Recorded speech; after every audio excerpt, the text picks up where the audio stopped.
It's possible because, first, during the movement of the eggs, there are lots of hormonal activities, and it has seen first to be either due to the tubes, the contractions of the tubes, especially when you're talking about before the period, uh, especially in ovulation. So there's usually ovulation pain, which is milder than the menstrual pain itself. So the contraction of the fallopian tubes is a milking movement, milking the eggs through the tubes into the ovary. Okay, and then when it gets into the ovary, it stays for approximately 24 hours and then begins to degenerate. Before then, the womb is preparing a space, a bed for this egg to be implanted if it's fertilized. But while it's doing that, it's not implanted. And so that brings me to the stages of the menstrual cycle. So there is the proliferative stage, which is the stage at which there's production of many things. And then there's a secretory phase, which is the phase where the egg is expecting to, to be fertilized, and then also expecting to either become a baby or it is discarded. All right. So when that happens and this egg is not fertilized, the uterus begins to contract in order to expel it. That contraction is usually painful. Imagine your fist very tight, okay, especially for a woman who hasn't given birth before. That's how tight her uterus is, very small and tight, compact. Now, within that fist is a slit, a tiny slit that allows for this egg. Now, when this fist is going to contract on itself, the pain will be heavy compared to a woman who has given birth before. So there's a lot of space and contractions, is a little milder. So that's why the painful menstruation gets better with childbirth. Okay, however, that is the typical case. There are atypical cases where the painful feeling increases even with age and childbirth. All right, but majority of the times it gets better in childbirth. So whether the use of the hot bottled waters or the use of drugs, all the mucus layers that it has produced. Doctors advise women to keep the calendar dates to help monitor their menstrual period to ensure balance. In times of menstrual flow for many 28 days plus or minus 7. Now what that means is that you have a range from 21 days to 35 days, but ideally there shouldn't be an excessive gap between the days. So when someone says I have a 28-day cycle, what that means is it shouldn't exceed some days from that 28 days. When they cannot calculate it, there is an underlying pathology. There's a problem.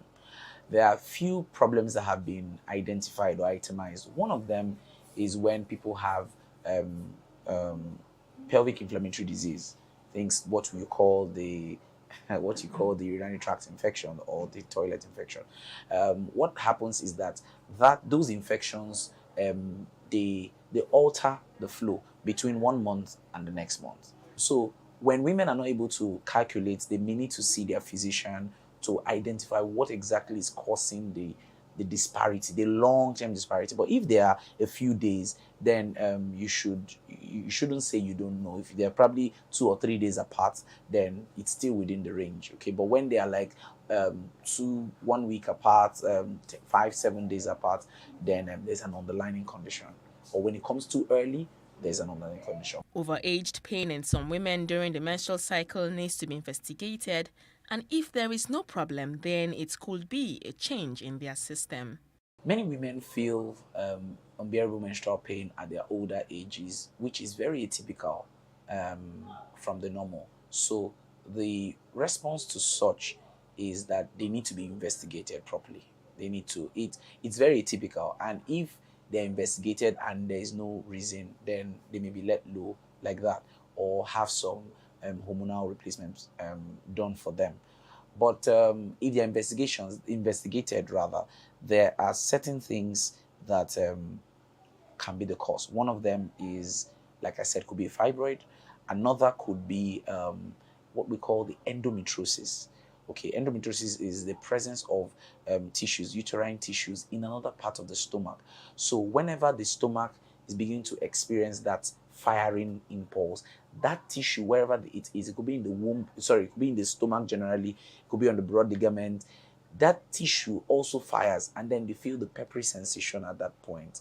Okay, it could even still be a PID, pelvic inflammatory disease. Now, this condition happening at older age is very possible, but must be investigated and properly treated. However, if investigated and nothing is found, then it can be classified as an atypical situation. And more often than not, hormonal play. Medication during the menstrual cycle must be recommended. First of all, it's not very ideal to openly, prescribe, and then, because what you do is that you validate certain things in the public. People should really be investigated. People should see their doctors, and then he knows what. But yeah, the use of Felvin has been made public already. It could be right and could be acceptable. However, it comes with a side effect, which is intensifying stomach pain in ulcer patients. So it simply means that an ulcer patient cannot use Felvin, or it can cause ulcer because it's an NSAID, non-steroidal anti-inflammatory drug, which means that it can potentiate the possibility for an ulcer. That also means that if a patient has ulcer, it's contraindicated. If a patient can have ulcer, it's contraindicated as well. Now, there are many analgesics that are available, simple analgesics ranging from paracetamol. All right. The problem is that many times we want the very hard one, ranging from paracetamols to some of the codeines, sometimes depending on how heavy the pain is. More importantly is the use of relaxants. So they are smooth muscle relaxants, some of which we call hyoscine, that we popularly know as Buscopan. These can be used as well to relax it. But beyond that, there are many other treatment plans for painful menstruation. So these simple things can be used as well. Statistically, painful menstruation can be experienced in about 45% to 70% of women. From puberty to before conception, it can be seen in about 60% of women in that age group. Then, as they get older, it reduces. In the world population, menstrual pain is experienced in over 5,000 women to about 1.5 million in different locations. It is more prevalent in Africans than the Caucasians. Women are shattering glass ceilings around the globe, making indelible marks across sectors, and the Nigerian banking industry is not left out, as Adora Umeoji joins the list of female chief executive officers (CEO) in the sector. In this feature, we bring you the profile of female chief executives of banks in the country. Adora Umeoji.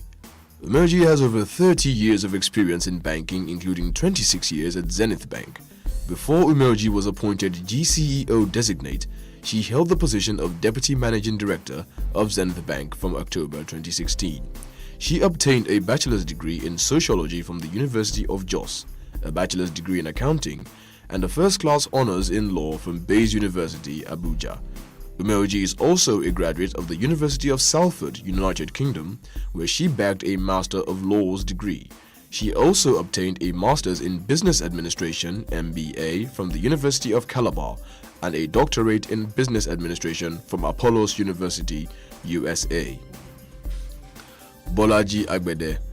Bolaji Agbede, acting Group CEO of Access Holdings, took over on February 13 following the death of Herbert Wigwe, the company's former GCEO. Agbede has worked in banking operations, customer relationship management, and human resources management departments for over 27 years. Beginning her career in 1992 as an executive trainee, she worked her way up to manager in 2001 at Guarantee Trust Bank, where she also held various positions such as vault custodian and relationship manager.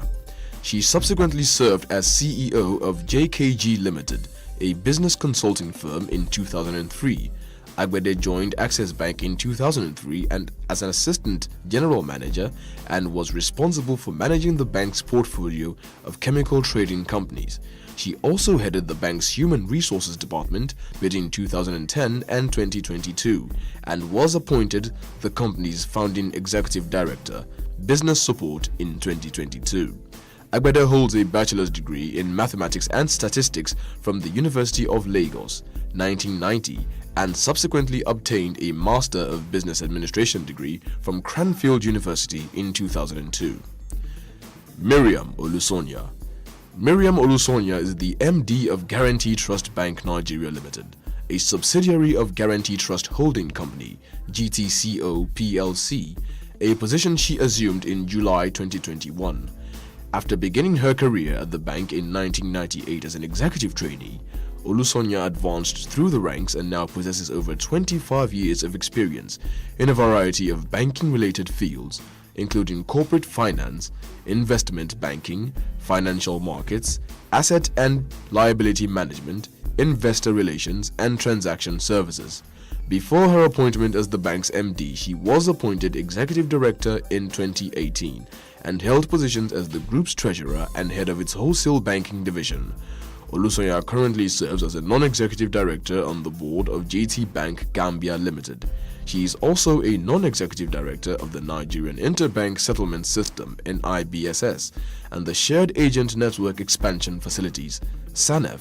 She graduated from the University of Ibadan, Nigeria with a bachelor's degree in pharmacy (B.Pharm) and the University of Liverpool, UK with a master's degree in business administration, finance and accounting.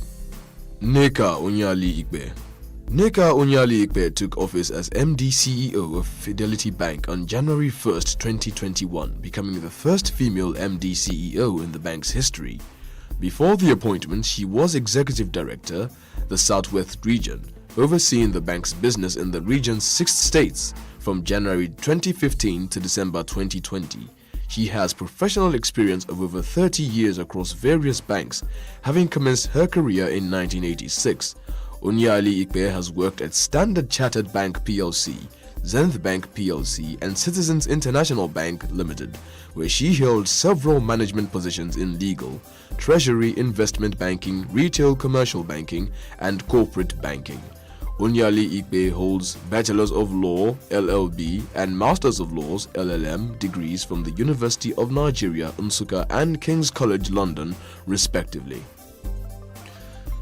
Yemisi Edun. Yemisi Edun is MD and CEO of First City Monument Bank, the first woman to ever hold the position at the organization. She assumed the position in July 2021 following an allegation of marital infidelity against Adam Nuhu, the former FCMB MD. Edun started her career in 1987 as a corporate finance specialist with Akintola Williams Deloitte, a member firm of Deloitte Touche Tohmatsu. Thereafter, Edun joined FCMB in 2000 as the divisional head of internal audit and control before assuming the role of Chief Financial Officer, CFO, of the bank in 2015. Edun holds a bachelor's degree in chemistry from the University of Ife, Nigeria, and a master's degree in international accounting and finance from the University of Liverpool, UK. Tomi Somefun. Tomi Somefun was appointed MD CEO of Unity Bank PLC in August 2015. Prior to her appointment, she served as the Executive Director overseeing the Lagos and Southwest Business Directorates and the Treasury Department of the bank. She has 35 years of experience in the private sector, 26 of which are in the banking industry. From 1982 to 1986, she worked as a senior audit assistant for KPMG, which was the beginning of her nearly 40-year journey to become the formidable banker she is today. After working for a few more years as a senior auditor at Arthur Andersen, she left in 1989 to become an associate at Ventures and Trusts Limited. Veering into the banking sector, she began working with Credit Bank Limited before joining UBA Group, where she served as the MD CEO of 2 significant UBA subsidiaries, including UBA Pensions Custodian, a startup company which was founded with her as the pioneer MD. She graduated from Obafemi Awolowo University in 1981 with a Bachelor of Education in English Language. Yetunde Oni. Yetunde Oni in January 2024 was appointed by the Central Bank of Nigeria (CBN) as the MD CEO of Union Bank of Nigeria. Until her appointment with the bank, Oni was a financial services leader with a successful career spanning over 30 years, holding senior positions in international and local banks and focusing on emerging markets. Before she made it to the top of the financial institution, Oni had an 11-year stint at EcoBank Transnational Incorporated as a relationship manager from 1994 to 2005. In September 2014, Oni held the position of Pioneer Head of Commercial Clients at Standard Chartered Bank Nigeria Limited, before becoming the lender's MD and Country Head of Commercial Banking in West Africa in 2017. In January 2021, Oni achieved a significant milestone by becoming the first female MD CEO of Standard Chartered Bank in Sierra Leone. Oni is a University of Ibadan graduate with a bachelor's degree in economics and has an MBA from Bangor University, Wales. Ireti Samuel Ogbu. Ireti Samuel Ogbu, appointed in September 2020, doubles as the CEO of Citibank Nigeria and Citibank's country officer for Nigeria and Ghana. Before appointed CEO of Citibank Nigeria, Samuel Ogbu was the Europe, Middle East and Africa EMEA head, Payments and Receivables Treasury and Trade Solutions (TTS) under Citi's Institutional Clients Group (ICG), based in London, UK. She has also served as a non-executive director on the board of Citibank Nigeria Limited. For the past 32 years, Samuel Ogbu has held various roles across Citibank's businesses in the UK, Nigeria, and South Africa, having worked in each of the countries twice. Samuel Ogbu obtained a bachelor's degree in accounting and finance from Middlesex University, UK, and has an MBA from the University of Bradford, UK. Kafilat Araoye. Kafilat Araoye was appointed in 2020 as the MD CEO of Lotus Bank. She started her career in 1988 at National Oil and Chemicals Marketing Company PLC, now Cornell Nigeria PLC, and moved in 1990 to GT Bank as the pioneer head of HR. Her last position at the firm was General Manager and Group Head, Human Resource Group, a position she exited in 2015. Subsequently, Araoye moved to XYZ Outsourcing and Management Consulting Limited. From 2015 to 2020, Araoye holds a first degree in history from the Obafemi Awolowo University and a master's degree in industrial relations and personnel management from the University of Lagos, graduating as the best student in her class.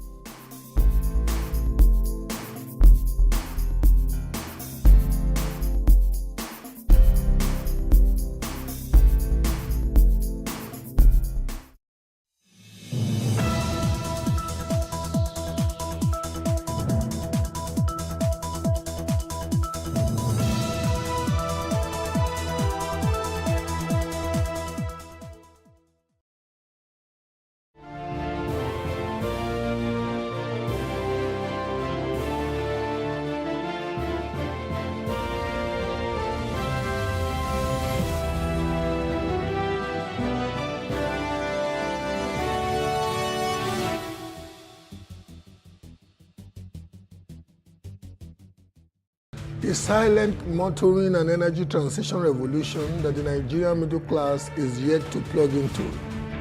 I am Bola Oba, and this is Plus Politics.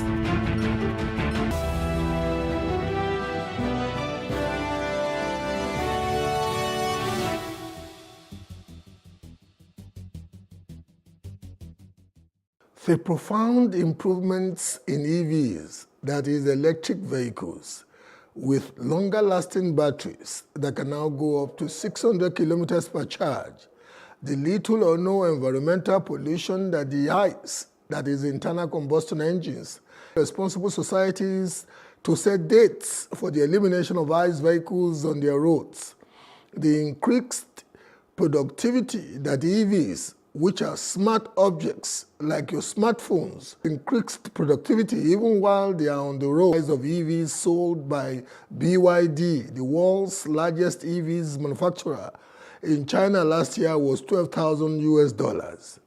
Indeed, there are Nigerian manufacturers that are now advertising tear rubber, quote unquote, that's the newly assembled EV, SUVs, and ILOS type trucks, for half of the prices of, say, Japanese or American equivalents. The unfolding EV good news for the Nigerian motoring public does not stop at the competitive pricing level.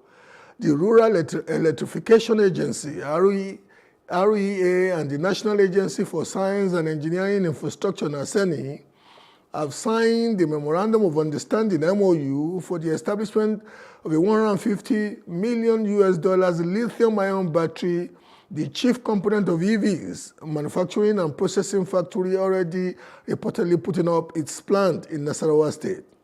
The question is, why are the Nigerian car purchasing middle class not enthusiastically ramping up the purchase of EVs with all the enumerated techno-productivity, environmental, pricing, and local lithium battery conferring exchange generation advantages? Joining us virtually to probe into the question is the Director General of National Automotive Design and Development Council, NADDC, Mr. Oluwemimo Joseph Osanipin, and literally live in the studio with me is the President CEO of Saglef Incorporated, a U.S. electric vehicle manufacturing company with a new assembly plant in Imota, Ikorodu division of Lagos State, Dr. Olugbenga Sam Fale. Gentlemen, welcome to Plus Politics. Thank you, brother. Thank you so much for having me. Pleasure. DG, good evening. Good evening. Thank you for having me. It's never too late to say congratulations. Congratulations. Oh, thank you. We wish you all the best in your tenure. We want to believe that you will leave a legacy that will be so profound that the world cannot discountenance. But how would you want to start? What would you want to tell us about electric vehicle technology and the position of NADDC? Electric vehicle, that is one of the new energy vehicles that is available world over. And globally it's been embraced. Nigeria is not left out. Nigeria is gradually embracing it because that's the future of the mobility. Electric vehicle is the future of mobility, that's certain. And we are already embracing that because of many reasons. Number one, the climate effect of emission. An electric vehicle, especially when it's battery, is zero emission. So it is attractive for anyone and for Nigeria to embrace it. So, and apart from that, maintenance costs. You can see the parts, the engine parts that an IC vehicle we have, they are into thousands. But electric vehicle has only auto traction that power the vehicle. Then with the battery. So the number of parts you have to change at interval regularly are very, very limited. So you can drive the maintenance cost by almost 70%. Reduce it by 70%. So also the fueling part of it. The cost of fuel is going up. And with electric vehicle, when you compare the cost of charging, that is the cost of energy, and the cost of powering ICE through AGO or through PMS, you know that the cost compared to EV is so high. So EV also reduced that one dramatically, and that's enough advantage or enough benefits that we attract motorists to patronize or move to migrate from ICE to EV. Thank you very much. We're also embracing that. I'll come back to you, DG. Doc, Yes. you know, with you, you are a medical doctor. Yes, I am. And one way or the other, how did your love for electric vehicle, how did it start? Before we even get into what inspired you becoming an industrialist, setting up an electric vehicle assembly plant in Nigeria all the way from the US? Let's give it Well, a let me human give you face first.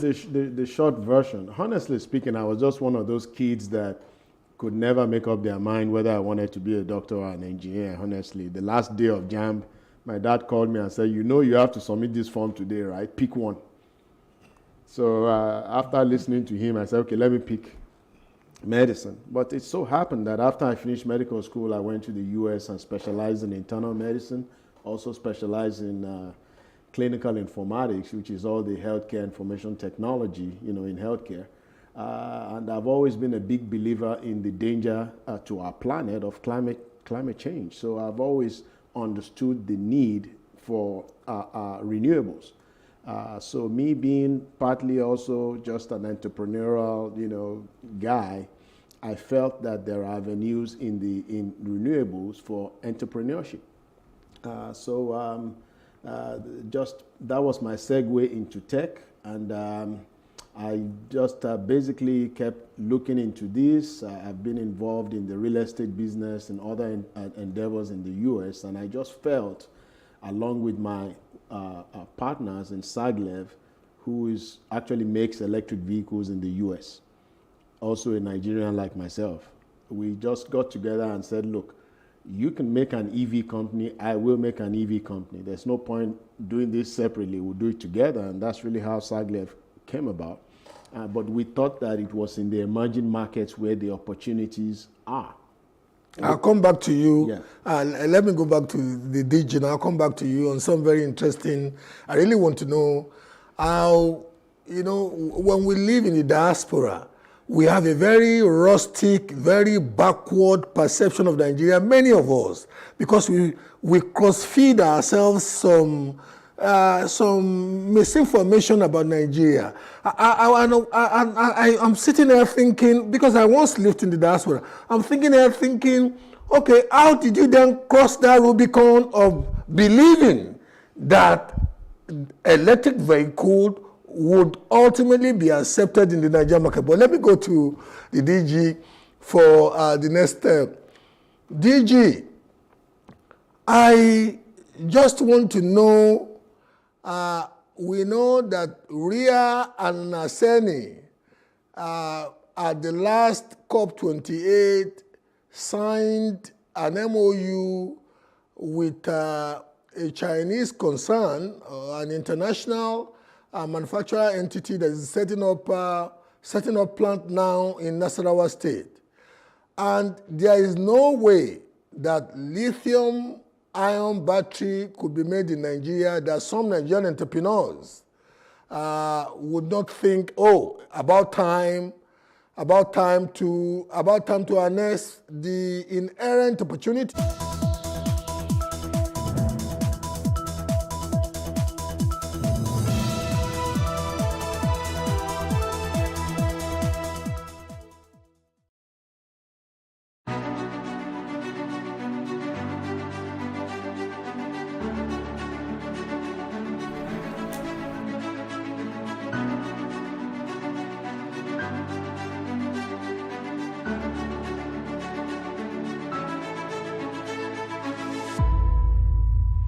Electric vehicle. So an average Nigerian watching now may not know that there is a detailed curriculum for electric vehicle, from how to transition the average roadside mechanic to working on electric vehicles, to somebody who is doing a PhD program, say in a formal academic environment.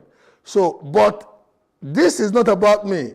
This is about you as the person that wears the authority of the NADDC, intimating the Nigerian public with the opportunity. So I'm sitting there wanting to ask you, how is the NADDC planning to unshake the opportunity of this domestication of one of the major components of electric vehicle manufacturing in Nigeria?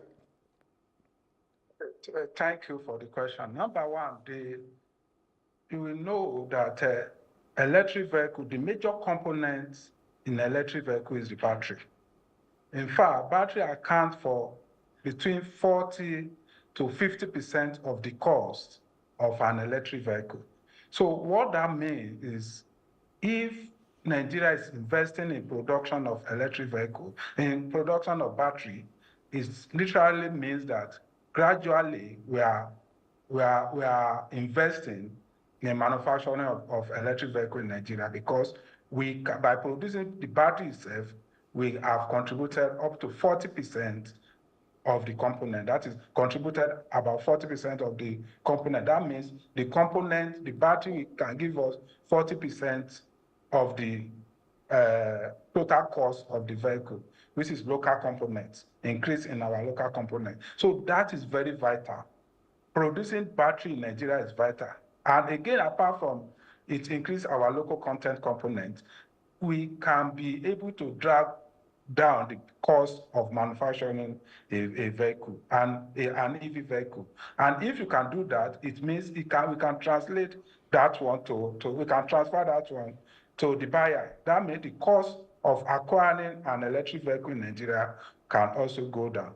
We really appreciate that, and we hope this big investment can start yielding results by producing battery for Nigerians. One, what other thing we are trying to do, just as you mentioned, the curriculum developed, which we call National Occupational Standard. That standard is being critiqued and the validation has been done.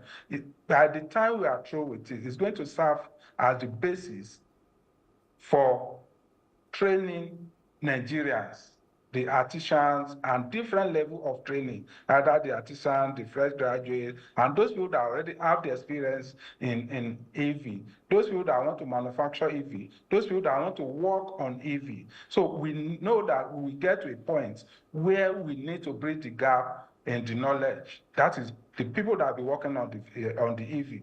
And we need them to acquire the basic knowledge or have the basic expertise in handling that. That's why we came up with this NOS, National Occupation Standard, which we have critiqued and which the validation has been done. So this also will help in increasing the awareness, as well as help people to adopt, help citizens to adopt EV usage faster.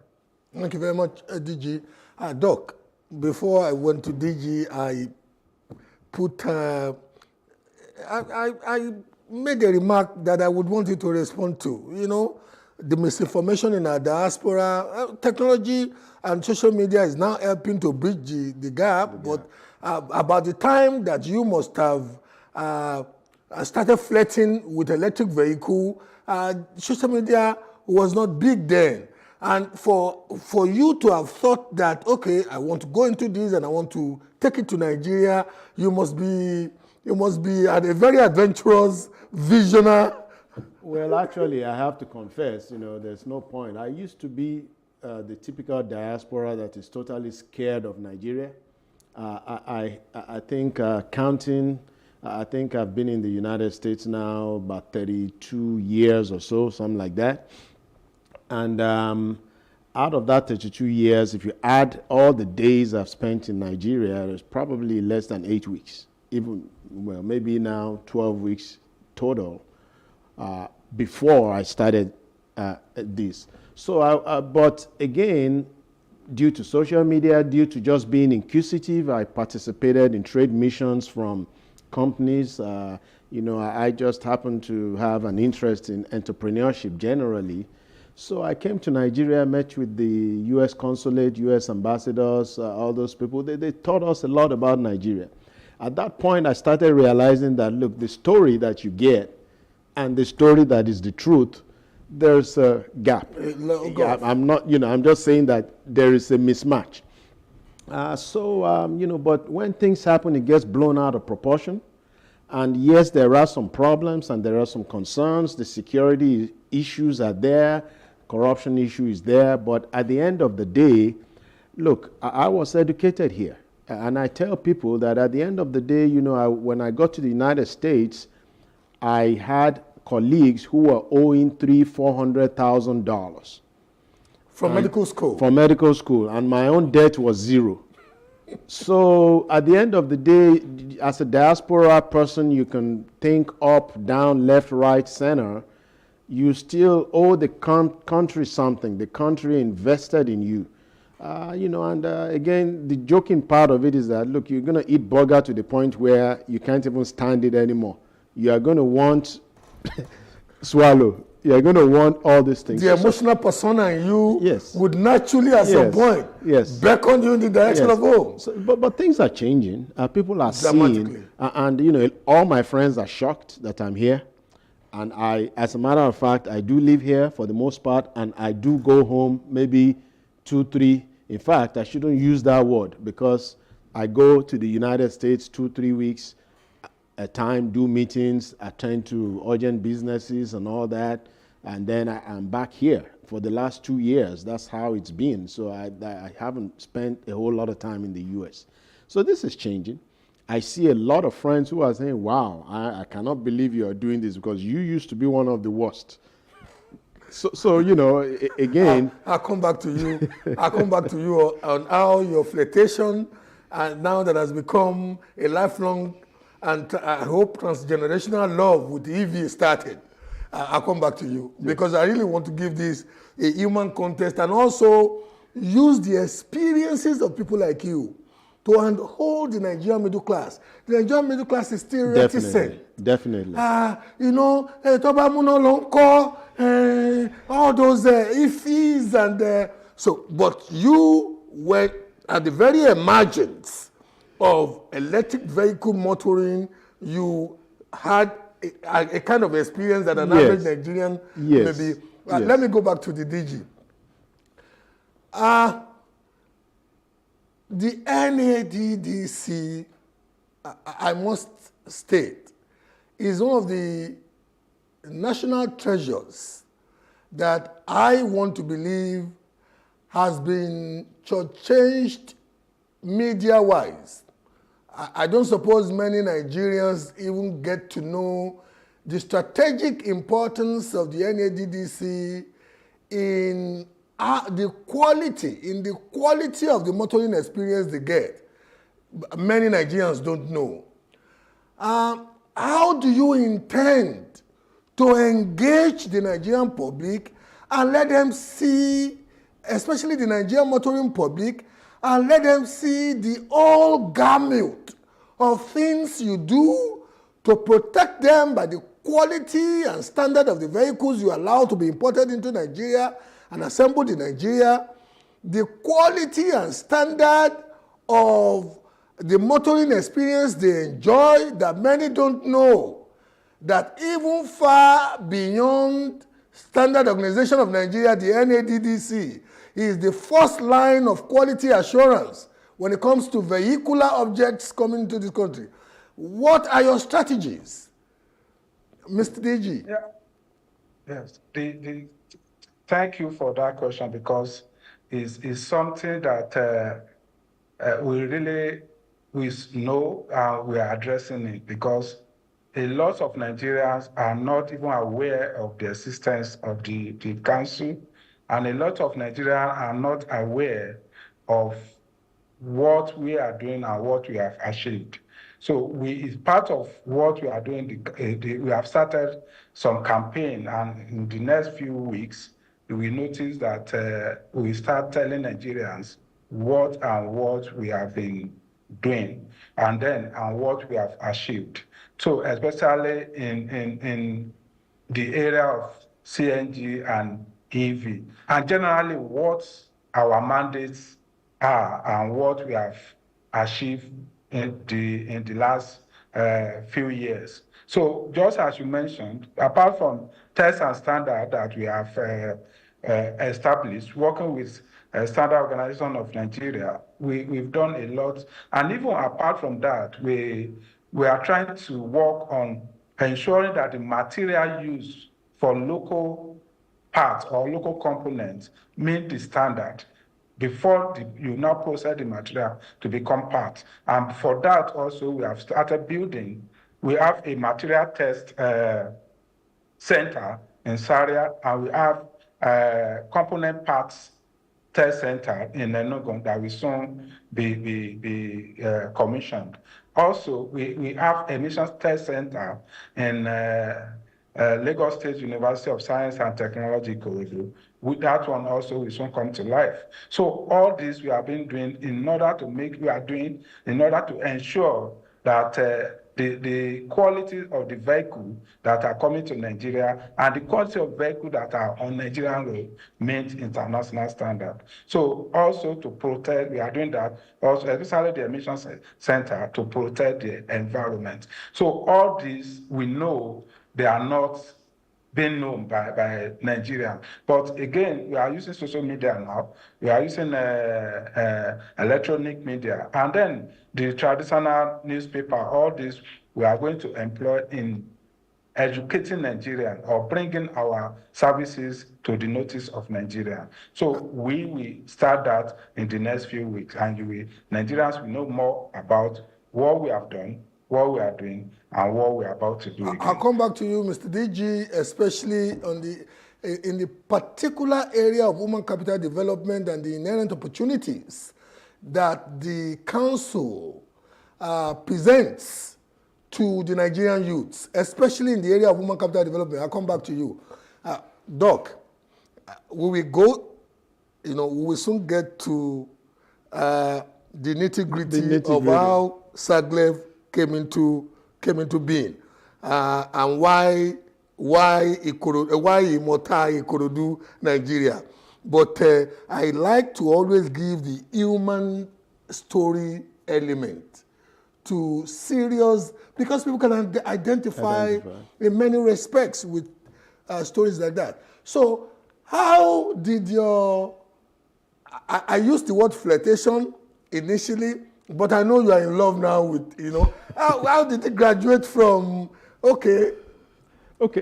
So I want to crave your indulgence to tell you that without the NADDC, people can hear, without the NADDC, 1,000%. Investment yes. Conduit yes, into because foreign direct investment conduit to Nigeria. Not directly the foreign direct, but you see, we have these ideas, and we're in the United States, and we do manufacture cars in the United States, by the way. We have these ideas of what we want to do, but we don't know how to do it. We don't know what the policy is. The NADDC is who has guided us step by step to where we are. They're the ones that have pointed out to us. Now, it's a very interesting story of how we got here. As you know, we started out in Ghana. Yeah. And the things that happened in Nigeria fuel-wise started. It was the NADDC that said, okay, you guys... Now you have a competitive you guys, business environment. Yes, because every time they would talk to us, we would tell them, but Nigerians have pretty much free petrol. And we don't know that they are ready for EV. It was at that point they literally called us up and said, look, guys, give the excuse again, because that excuse is not valid anymore. So I just wanted to bring that up real quick. Very important point. Yes, very important point to make sure you give. But ultimately, the removal of subsidy. Yes, did it. Yes. And presents the business opportunity that speaks to the fact that now the alternative energy... some of that, because you have to understand that while petrol was 50 naira a liter in Nigeria, it was over 850 naira a liter. Today, petrol is 1,340 naira a liter in Ghana. It's even more expensive in Abidjan. So it's not a matter of the business case. Even if petrol was 50 naira a liter, you would still have the benefits of using an EV. Environmental. And we can go into talking about all of environmental, the cost of smart the ease, technology. Yes, the ease of repair, the ease of maintenance, and the reduction in the total cost of ownership. You have all these benefits in the EV. But now going to your question, yes, the reason, you see, I can relate to how Nigerians feel now that, there's no charging. Nigeria has been a country that has suffered tremendously under the lack of power. We still are in this conundrum. So anytime you mention anything electric, the first thing in Nigerian is just natural. The human mind tells you, no, it's not possible.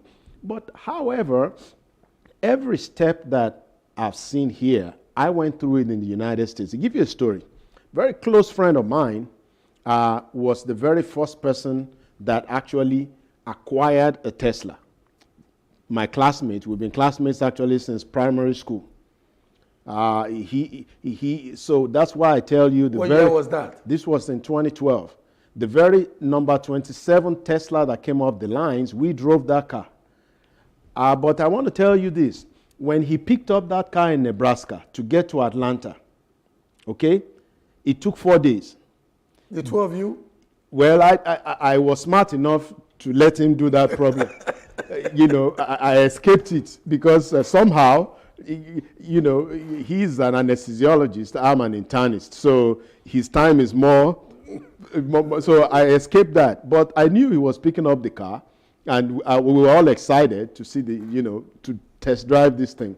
But incidentally, 4 days to move from Nebraska to Atlanta because you have to stop. There are chargers, but at that time, the charging system was very immature, even though there were Tesla superchargers. But to drive from Nebraska to Atlanta, the path. So I can relate because I lived it in the United States where this is early 2012, where you have an EV, but you can't charge. So when people are telling me there's no charging, so again, I want to assure Nigerians that you see what we went through in 2012, in 2 to 3 years, you're not going to even remember all those things because all those problems are actually already being solved. I've driven an electric vehicle here a year and a half. Every day. A fleet, actually. Well, don't tell people I drive a fleet of EV. But because I know you are a couple. Yeah. You've been to my office a couple of times. Yes. I have a confession to make. When it was about setting up Saglev factory in Imota, Ikorodu division, one of the companies where I'm a director actually selected young Nigerian technicians. We call them automotive mechatronics technicians. We trained fundamentally. They are still in training because they want to expose them to global standards. So they are still in training. But having said that, I think it's imperative. Journalistic ethics demand that I make that revelation. So yes. So again, what happens is I can relate. But the good news is that in a very short time, this Tesla supercharger was all over to the point where you could easily drive that car pretty much nationwide on electric charge. Now, I actually right now hardly drive an internal combustion engine vehicle. I don't. 80% of all the charging for electric vehicles will actually happen at home. Repeat that. 80% of electric vehicle charging, period, in this country, in any country, is going to happen at home. It's like that in the US, it's like that. So there are other little areas where you have to make some adjustments. Doc, you know the irony for me. I'm sitting here thinking, most of us, notwithstanding whatever may be our perception or the reality of public power utility, most of us don't sleep in the dark. We make arrangements. Exactly. And the same power with which we sleep can also charge your car. I'm not going to romanticize it. Charging equipment are still relatively expensive. We will get back to that. Let me go to DG. DG, okay. All right. That is where we go in the direction yes. DG, thank you for still keeping this good time with us. Like I said, when I was going out the last time I was with you, I know that the council, that's the NADDC, has a robust human capital development program that crisscrosses from hand-holding the average roadside mechanic. We call them the Baba Mufus or the HOBs, and holding them from ignorance to being able to work with modern vehicles that are largely computers on wheels. Don't even let's talk about EVs now. A modern automobile are computers on wheels. You have vehicles now averaging about 7 ECMs, electric control modules, some far more. We know that apart from training those artisanal mechanics, you have programs that mentor people, undergraduates in universities. You are partnering with some tertiary institutions. That is actually why you have the emission facility in the Southwest in a tertiary institution in Lagos State. Lagos State University of Technology now, former Lagos State Polytechnic. How do you want to tell an average young person interested like he was in flirting with technology?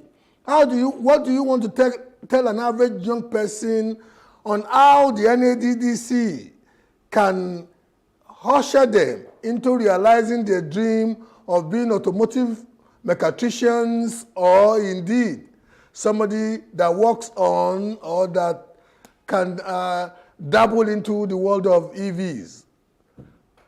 Your floor.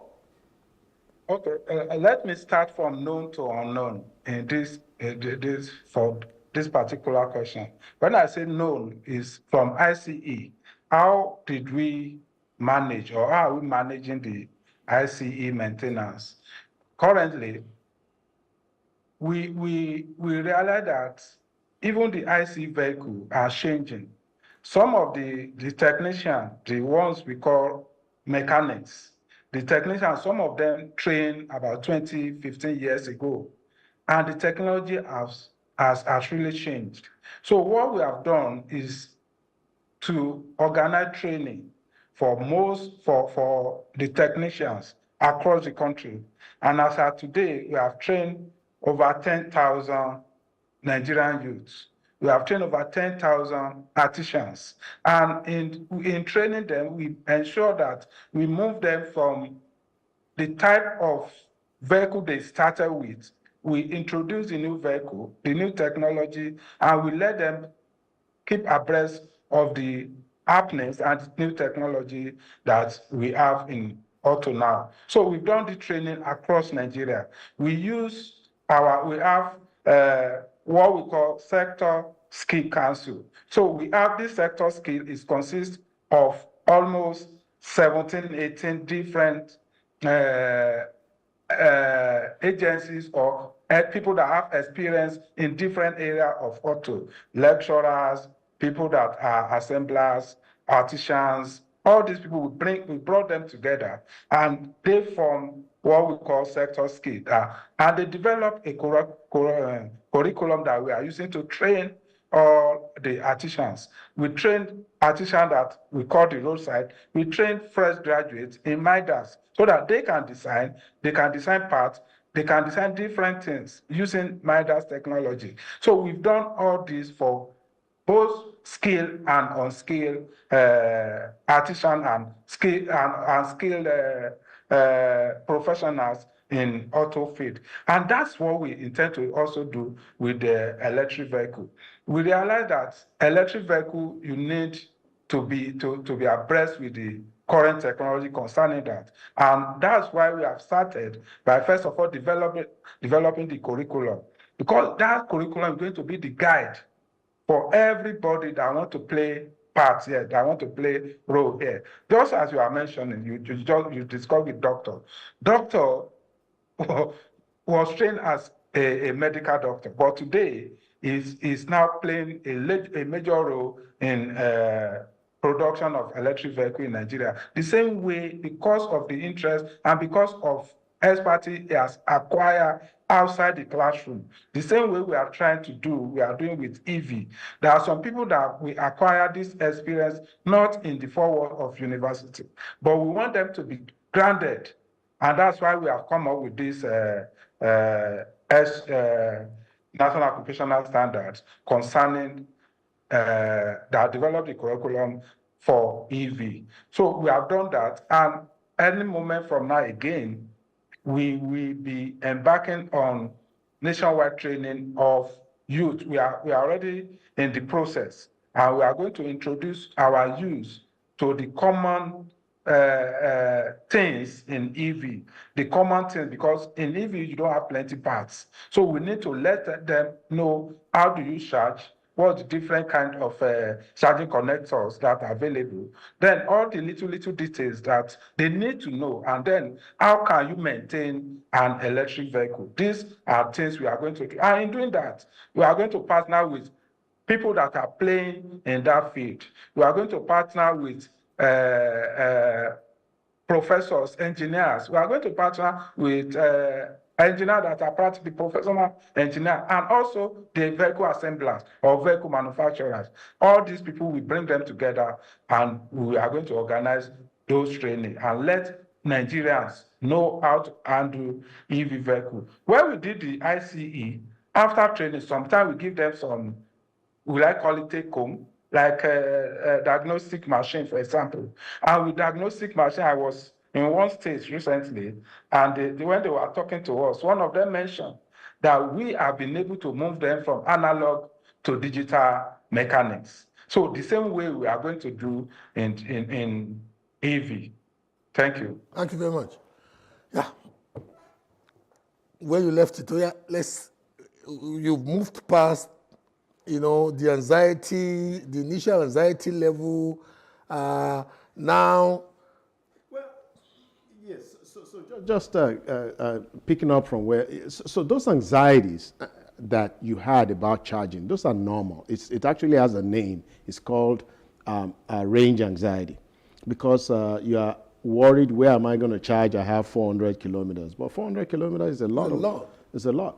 So one way 400 kilometers will take you to Asas. Yes, actually, I'll throw out some data shortly to make people really understand this, what 400 kilometers is. But having said that, what has happened is every concern that I see people having, I've lived through this. I can relate to it, and I understand, how these are very legitimate concerns. But the good thing is that people also need to take comfort in the fact that these are problems that other people have gone through, and people have actually walked their way through solving this.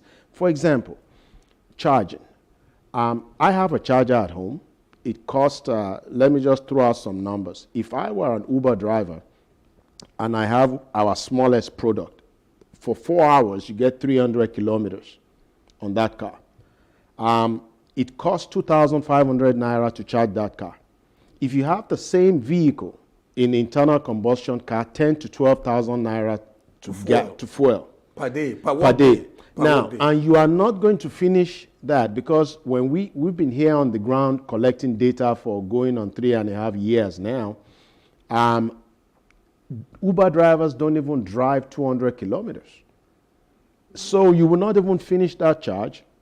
Not only that, if you have a car that has a 300 kilometer range and you are in Lagos, you are not going to charge but more than once a week, guaranteed. I don't charge more than once a week if I'm within town. So it's remarkable. It really relieves. You mean if you're doing inner city driving? Yeah, because don't forget that the entire, everywhere we go to in Lagos is about 22 by 24 kilometers. It fits in a box of 22 by 24. We don't drive a lot. We're just spending all our time in hold-up. In Abuja, they drive a little bit more, but it's not a whole lot.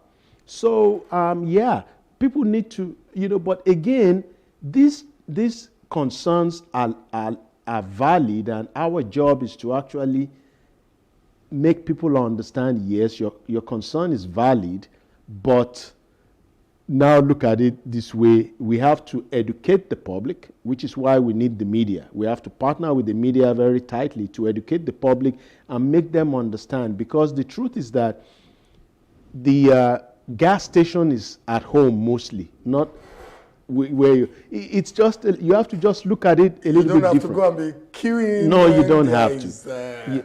And again, people talk about cost. Let me throw out some numbers to you. This is not a commercial. We just want to talk about EVs. So an electric charger comes with, if by the time the EV is anywhere upwards of $25,000 ish, it will come with its own charger 100%. Even if it were lower than that, and I'm just throwing out a number, a charger that you would put at home, you can easily get for $300-400. And charge your vehicle at home? Yes, the charger itself. And we have trained technicians that will install it for you.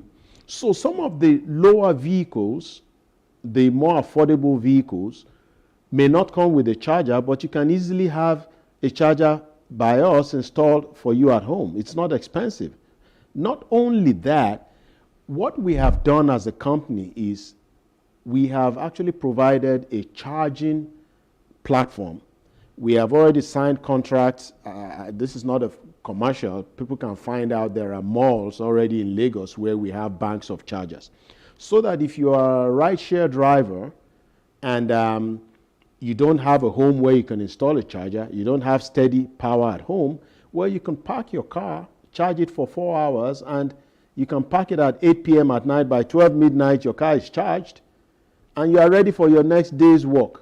2,500 naira versus 20. Because if you're using a mid-size, it will be 20,000 a day. So, a sport utility vehicle? Yeah, yeah, much more. So our story is not just about an EV. Our story is very much about jobs. Because don't forget that a lot of the rideshare drivers quit because they can't afford to pay 10,000 naira a day. They quit driving because, how do I know that? Part of our testing, we started ordering rideshare rides by ourselves. We just wanted to know. Apart from paying rideshare drivers to get data, we were actually entering rideshare in Lagos before we even started using our own cars for the drivers. Rideshare or ride-hailing? Ride-hailing, the same thing. Rideshare, ride-hailing. There is the difference between American English and... Okay, because rideshare, what we understand rideshare to be in this part of the world is that we live in the same neighborhood. And then we share. Yes. We go in the same direction. Yes, but we to don't us... really want to be wasting this thing. To us, it's just the same thing. The same difference between boot and bonnet. Okay, yeah. Yes, English, but English is just English, yes. But on a more serious note, we find out that these drivers benefit. It is about jobs. It is about making a living. It is about a guy who is spending so much on a vehicle that the vehicle itself, he cannot afford it. Now, by the time you give him a piece of equipment that the cost of maintenance is 50 to 60% less. And I tell people, look, I cannot compete with a Tokunbo car. But where I beat the Tokunbo car is this. Before your Tokunbo car reaches your hand from the port, you are spending money. Because that car has already spent 200,000 miles somewhere. You're already spending money on it. To be honest with you, I was shocked about 2 weeks ago when I saw the advertisement gallery of one of the local EV assemblers. And I saw a sports utility vehicle, a typical sports utility vehicle that if you're looking at it, ostensibly, it speaks to the design, the look and feel of a Japanese or North American sports utility vehicle assembled in Lagos, and the cost is about half of an average Japanese sports utility vehicle that goes for, say, 50 million naira. Yes. And I was thinking, so can it cheap buy? You know, honestly, I was well, you'll be surprised. So one of the things, actually, one of the hardest parts we had to figure out was how do we get these cars affordable to even come and do this in Nigeria.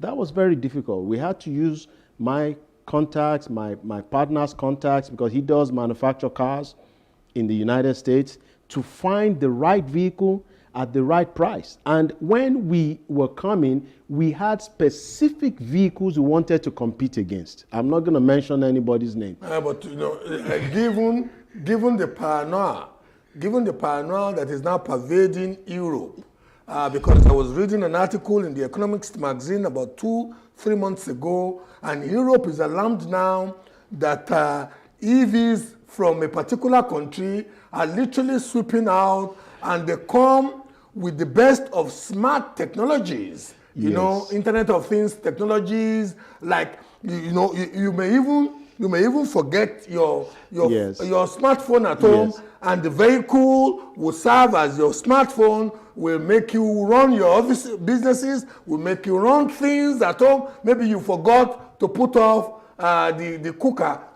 Let me go back to the DG for his epilogue.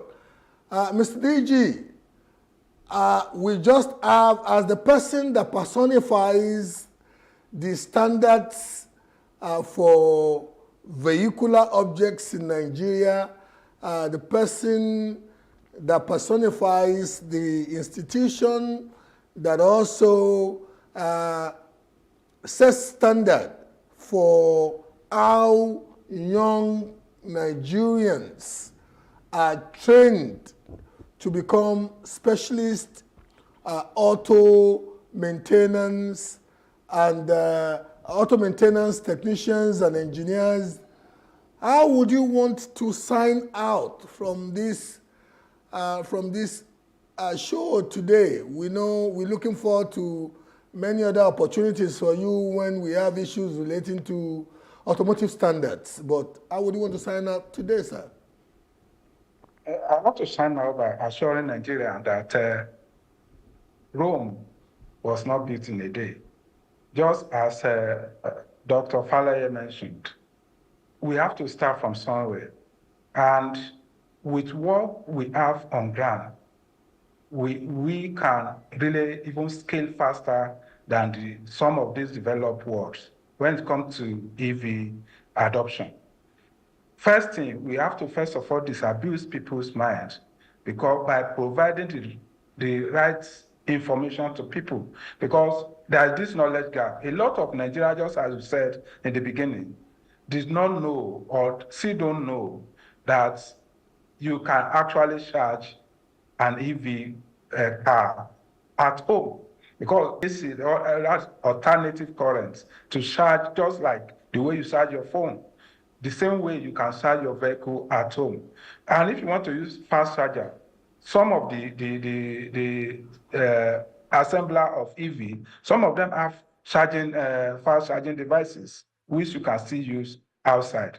I was at a place one day, and I was there with electric vehicle, with EV vehicle, and a top person that you would think to know about electric vehicle was Marvel. I was asking, am I sure this is real electric vehicle? And I said, yes.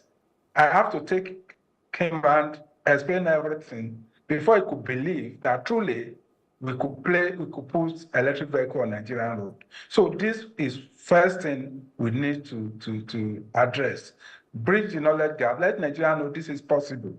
Despite the fact that we have power challenges, but we know, despite the power challenge, we still charge our phone. We still use electricity at home. We still use electricity in our offices. The same can be done here.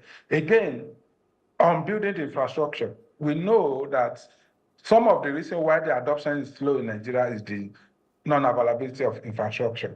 And we know once someone has to start it, and that's why we are happy with Saglev for starting it, and many others that have done a lot in pushing for adoption of EV. Because some people will say, oh, if I bring in infrastructure, we don't have the vehicle. And the people that want to buy the vehicle will say, I want to buy the vehicle, but there's no infrastructure. That means we have to start either by providing the vehicle, then investor will come and invest in infrastructure. Or we first of all start with infrastructure. But what we are doing is that we are building gradually, and that is a very good thing. Again, thank you very much. He has mentioned something about cost. We know, I'm assuring Nigerians, the cost of ownership, the cost of owning an electric vehicle is far, far cheaper compared to cost of owing ICE, because we are only looking at cost of acquisition. We are not talking about cost of maintenance. We are not talking about cost of powering it. But when you bring the three together, acquisition cost, cost of maintaining it, and cost of powering it daily, you will realize that electric vehicle is far, far cheaper. Thank you very much, Mr. DG. Thank you so much. We look forward to engaging you some other times, especially when it comes. I really want to use this opportunity, your signing off opportunity, to let you speak to the Nigerian diaspora. I've got friends who make sure, and as an ex-diasporian returnee like you, I've got friends who make sure that their parents sleep in, they make sure that their parents don't sleep in darkness every day. They make sure that they have a car for mommy and daddy that should take them around.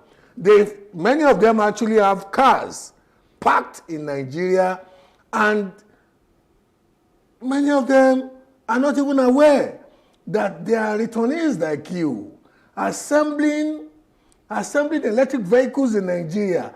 Because I know if many of them were to be aware that the assembly vehicle there are EV assembly plants in Nigeria, you know what? I don't want mommy to go and be queuing when there is a fuel shortage, or daddy to go and be queuing when there.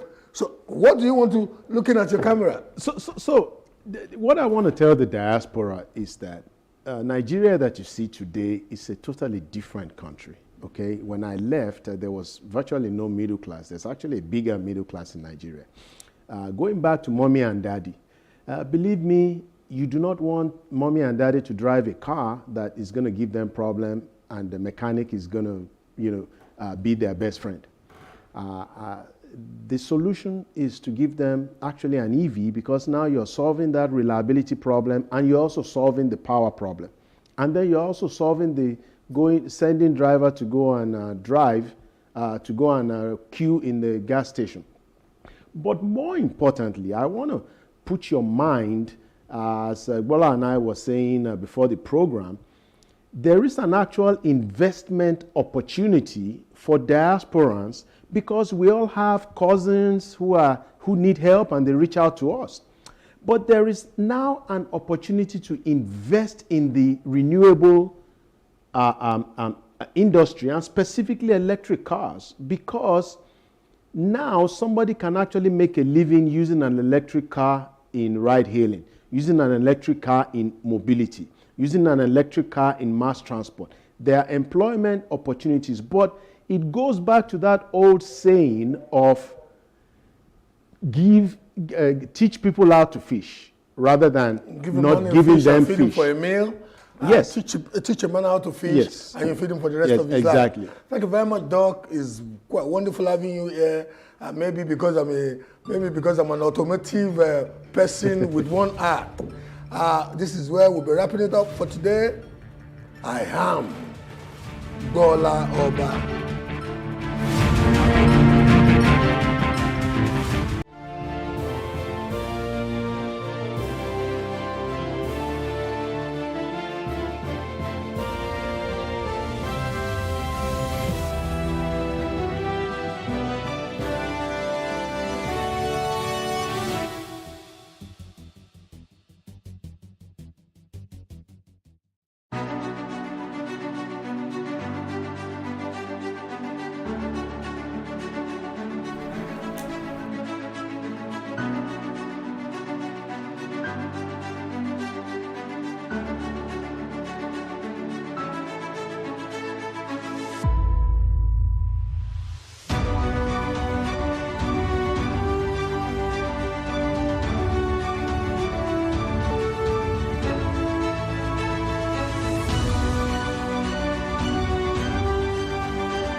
Who has the right of way? Nigerian roads come with a lot of chaos.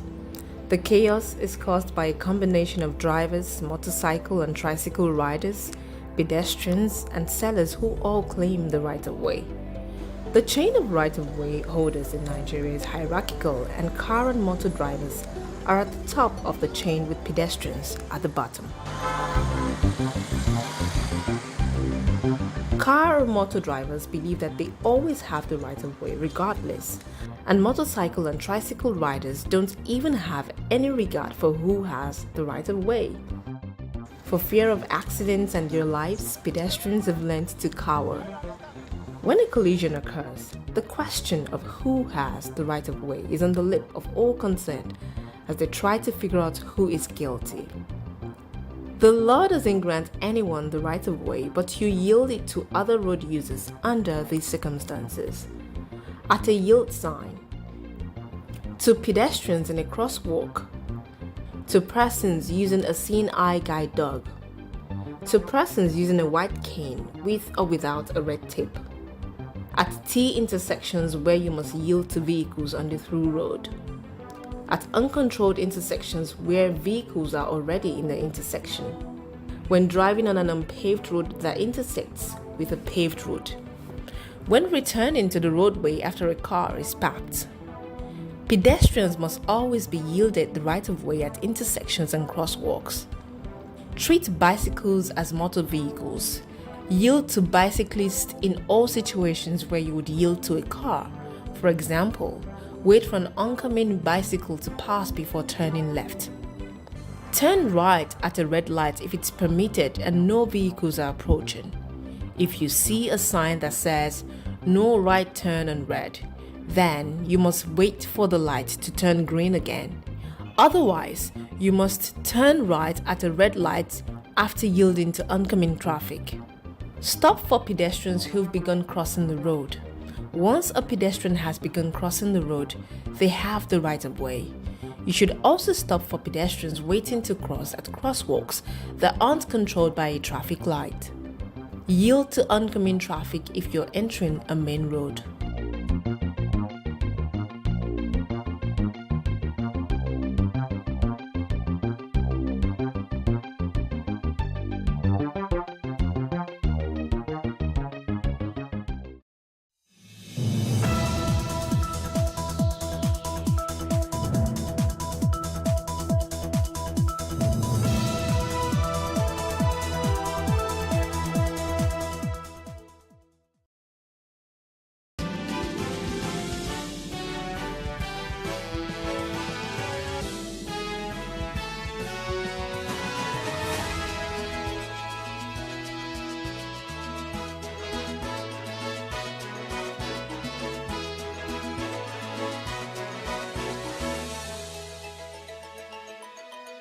Abuja, an attack on human rights in